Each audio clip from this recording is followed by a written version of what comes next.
అస్సలాముఅలైకుం everyone, welcome back to Kasus kitchen అండి. First అయితే నా ఛానల్ని సబ్స్క్రైబ్ చేసుకోండి. ఇది వచ్చి సుజీ కేక్ అండి. అంటే ఉప్మా రవ్వ ఉంటుంది కదా, తెల్ల ఉప్మా రవ్వ అంటారు మా భాషలో. మరి మీ భాషలో ఏమంటారు అది మాకు తెలీదు. నేనైతే తెల్ల ఉప్మా రవ్వ అంటాను. ఈ సుజీ రవ్వతో కేక్ ఎలా చేయాలి ఏంటి అనేది చూద్దాం ఇవాళ.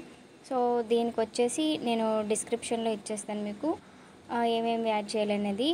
ఒక కప్పు సూజీ రవ్వకి పావు కప్పు షుగర్, అట్లాగే 1 table spoon baking powder and పావు table spoon baking soda, pinch of salt, పావు కప్పు ఆయిల్, అట్లాగే పావు కప్పు వచ్చేసి కర్డ్, అలాగే పావు కప్పు వచ్చేసి మిల్క్.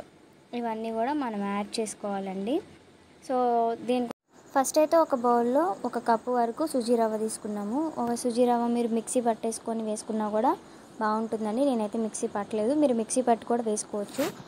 దీంట్లో అలాగే షుగర్ని కూడా నేను పౌడర్ చేయలేదు, డైరెక్ట్గా షుగర్ని వేసేస్తున్నాను. షుగర్తో పాటు బేకింగ్ సోడా, బేకింగ్ పౌడర్ కూడా. బేకింగ్ పౌడర్ 1 టేబుల్ స్పూన్ వేస్తే బేకింగ్ సోడా 1/2 టేబుల్ స్పూన్ వేస్తున్నాను నేను.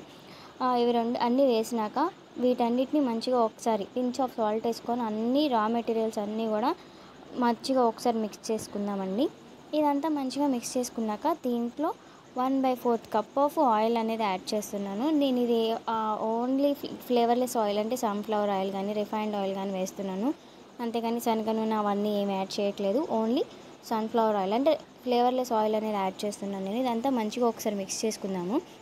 ఇది మిక్స్ చేసుకున్నాక 1/2 కప్ ఆఫ్ మనం మిల్క్ అనేది యాడ్ చేసుకున్నాను. ఈ మిల్క్ అనేది కూడా కొంచెం గోరువెచ్చగా ఉన్న పాలు మాత్రమే యాడ్ చేస్తున్నాను నేను.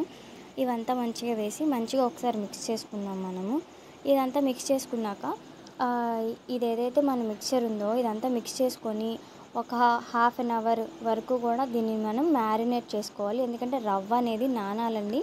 రవ్వ నానితేనే టేస్ట్ అనేది వస్తుంది. ఇంకొంచెం సేపు మీరు నానబెట్టుకున్న ప్రాబ్లం లేదు. ఇది మ్యారినేట్ అయ్యేలోపు అంటే కొంచెం నానేలోపు మనం ఒక ప్యాన్ తీసుకొని ఒక గిన్నె మీరు ఏదైతే తీసుకుంటున్నారో దేంట్లో అయితే వేయాలనుకుంటున్నారో దాంట్లో ఆయిల్ వేసుకొని కొంచెం గ్రీస్ చేసుకోండి.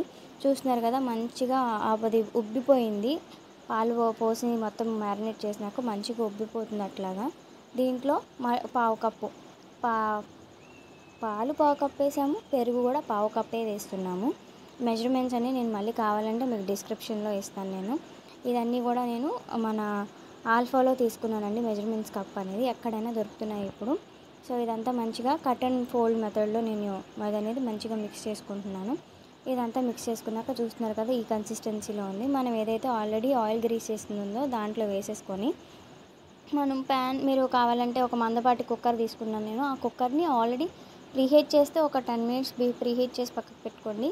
లేదు అంటే ప్రీహీట్ ఏం చేయనవసరం లేదు. నేనైతే ప్రీహీట్ ఏం చేయట్లేదు. అట్లా స్టాండ్ పెట్టేసుకొని ఆ కుక్కర్లో ఇది ఏదైతే మనం చేసింది ఉందో ఒక్కసారి 2 టైమ్స్ 3 టైమ్స్ ట్యాప్ చేసుకొని ఎయిర్ బబుల్స్ ఏమీ ఫామ్ అవ్వకుండా దాన్ని తీసుకెళ్ళి మన కుక్కర్లో పెట్టేయాలండి. కుక్కర్లో పెట్టేసినాక దీన్ని మూత పెట్టేసుకుందాము. లిడ్ లేకుండా మూత పెట్టుకోవాలి కుక్కర్కి.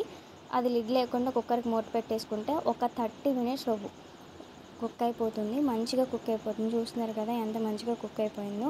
సో సైడ్స్ కార్నర్స్ అంతా కూడా మంచిగా అయిపోయింది. మీరు ఎప్పుడైతే స్పూన్ దించితే అంటుకోకుండా వస్తుందో అప్పుడు ఇది కుక్ అయిపోయినట్టే. ఇంక ఇది మళ్ళీ ఎక్కువసేపు కుక్ చేయాల్సిన అవసరం లేదు.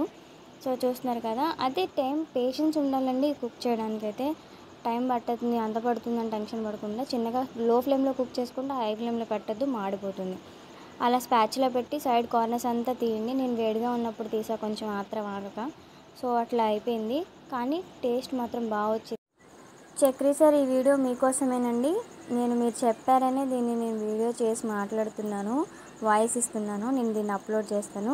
Thank you sir, thank you for watching my channel.